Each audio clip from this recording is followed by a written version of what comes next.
there's hardly any ethnic group that doesn't have more than one language that is also spoken in that ethnic group.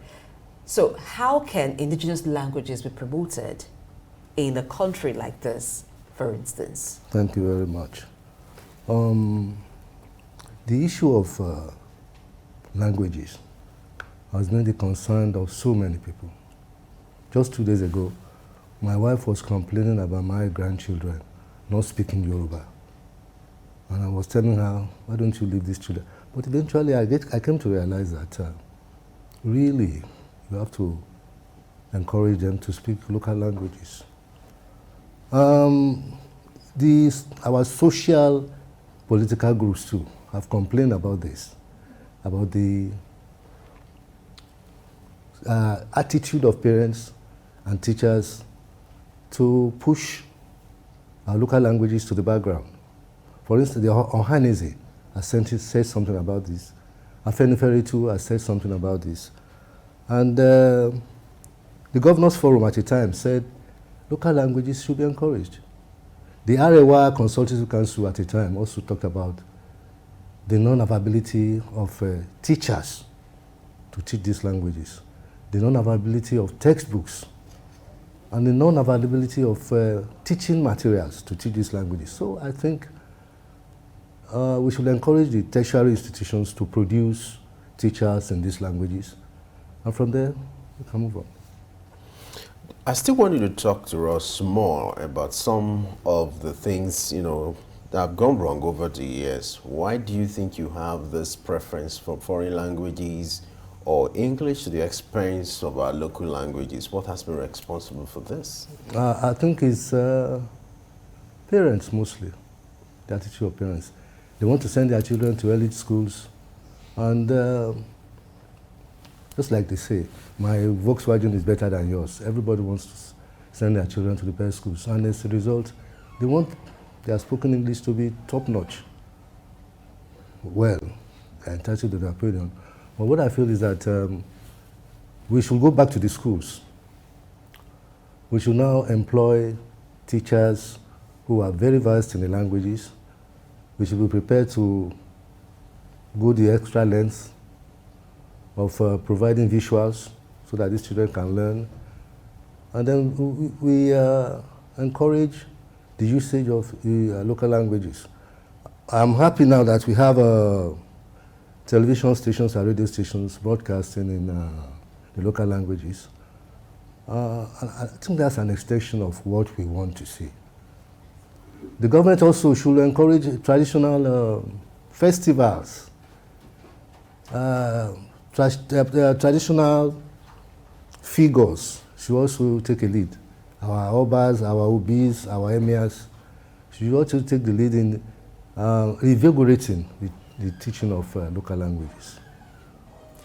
But in promoting indigenous language, aren't there certain challenges that will come up? For instance, English cuts across, regardless of your ethnic group. But if we begin to promote indigenous language, wouldn't there be communication problem amongst Nigerians? In Nigeria, we have solved that problem in Nigeria in that we now use Pidgin English. Pidgin English is adulterated, really, but now we can communicate in Pidgin English.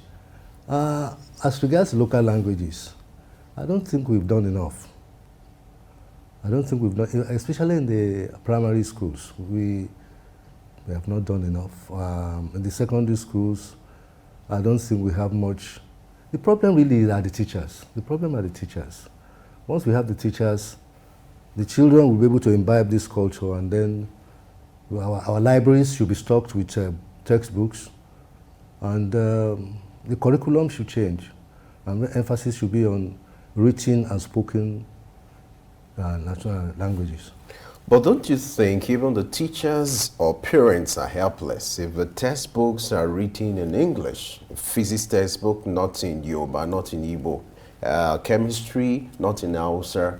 Are they not helpless? What do you think can be done to change that narrative until, if I teach my children how to speak Igbo language, when they get to school, they don't speak that language. They have to speak English.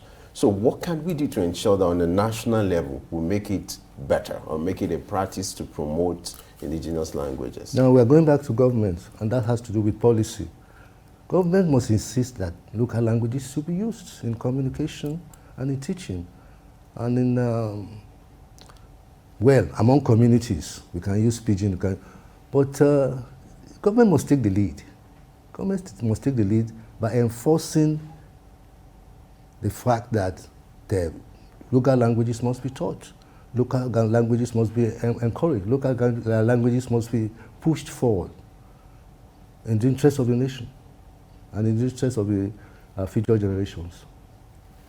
How do we now begin to rewrite the English written books in local languages? Femi talked about the textbooks, the physics textbooks, the chemistry textbooks, and other textbooks. How do we begin to transcribe them in our local languages? That would take a whole lot, and lots of investment will need to go into that. Is that something that we can do, both in public schools and in private schools?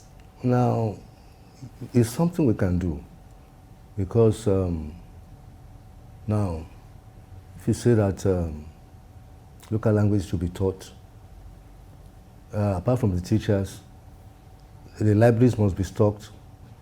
Apart from that, local communication. For instance, at a time, the Lagos State House of Assembly was thinking of using Yoruba as the official language. I think that thing has been shut down now. And that's government taking the lead again, like I said, and that will encourage.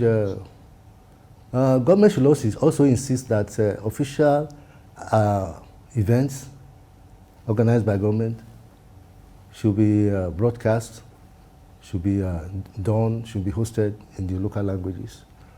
And then our traditional rulers should also come out of their palaces and go to the local communities and emphasize the need that our local languages are dying and they must be resurrected.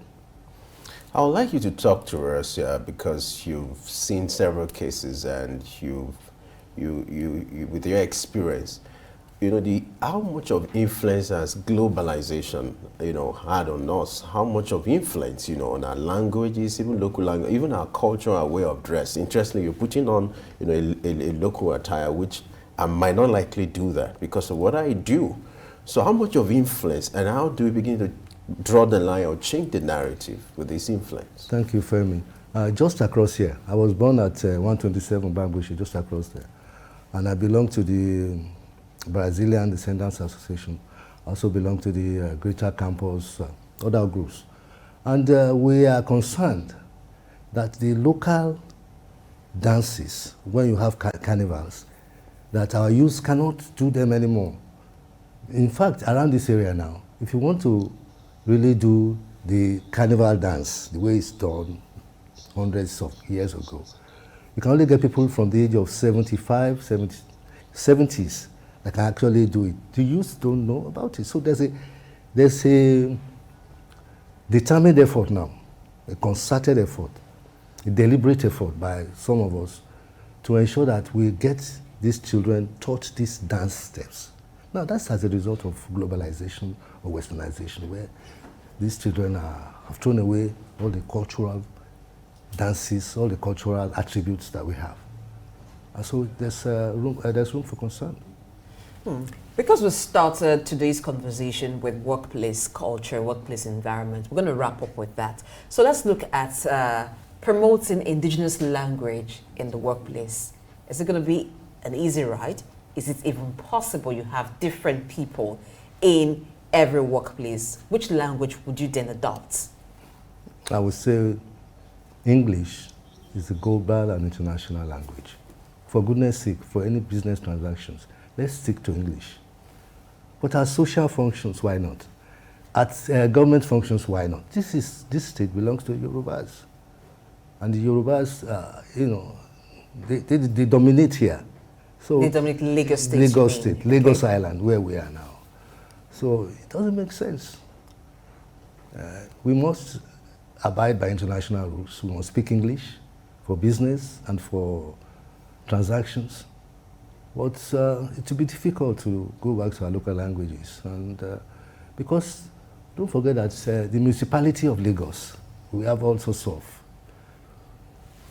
people from different parts of the country. And it will be undemocratic to enforce Yoruba on them.